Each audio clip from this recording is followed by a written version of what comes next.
Hi, I've been seeing quite a few posts about people who are worried about rumours of a new motorhome tax, and also quite a bit of misinformation flying around.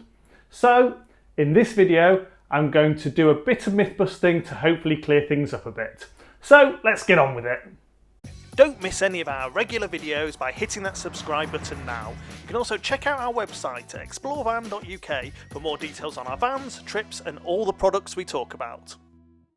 Over the past few months, and probably because of enhanced press coverage around the recent budget, I've seen loads of questions and worries like these.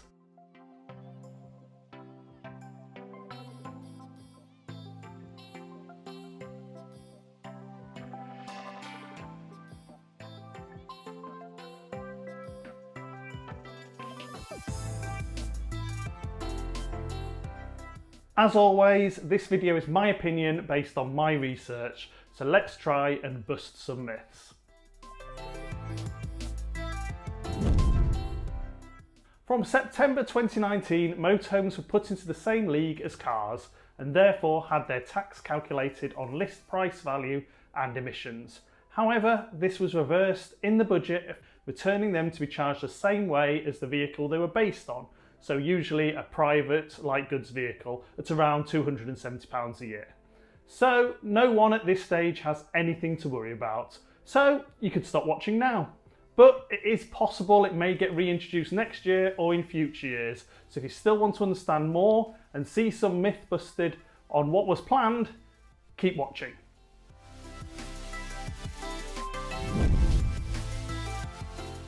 It would have only impacted motorhomes that were registered from new as type approved M1 SA, so only commercially built or commercially converted motorhomes that had never been registered as anything else. So this would exclude self-builds, because they have usually been registered as a light goods vehicle or heavy goods vehicle first.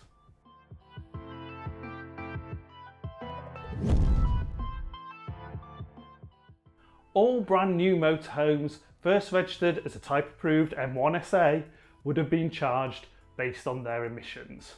You can have a look in this table, which could have been up to £2,135 in their first tax year. However, if the list price of the motorhome was over 40k, it would have had an additional £320, the same as cars that have a list price over 40k.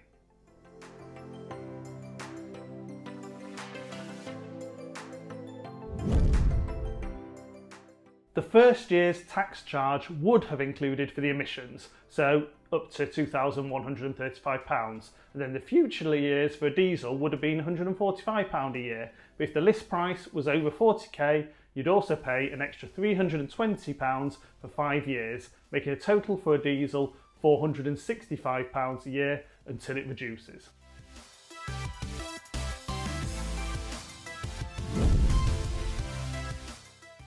The emissions charge, yes, it would have only applied for the first year of registration of the motorhome, i.e. the very first time it was taxed, so more than likely would have been paid by the first owner. But if the initial list price was over 40k and you bought it second hand at 3 years old, you would still have to pay the increased tax rate of £465 until the first 5 years were up.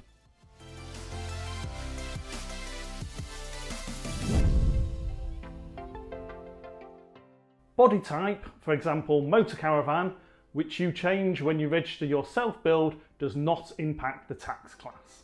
So, in summary, for anyone converting a van themselves, or even if you're buying a brand new bare panel van to convert, even if the changes were still in place, it would have had no impact whatsoever.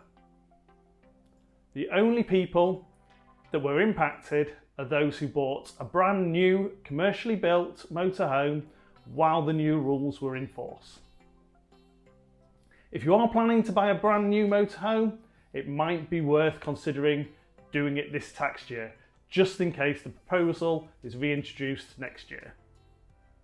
And if you are buying a second-hand motorhome that was commercially built when new, you do possibly need to be conscious of its initial list price and when it was registered, as the withdrawal of the policy does not appear to be retrospective. So, you may be liable for higher tax costs if the value was over 40k when new. It was registered during the period the rules were in force, and it's not old enough for the 5 years of higher tax rate to have been paid. I hope that adds some clarity and reassures some of you. If you have any comments or questions, do pop them straight into the comments. Thanks for watching our video, and as always, if you have any questions or feedback, please pop them in the comments below. If you find the video useful, please like, share and consider subscribing.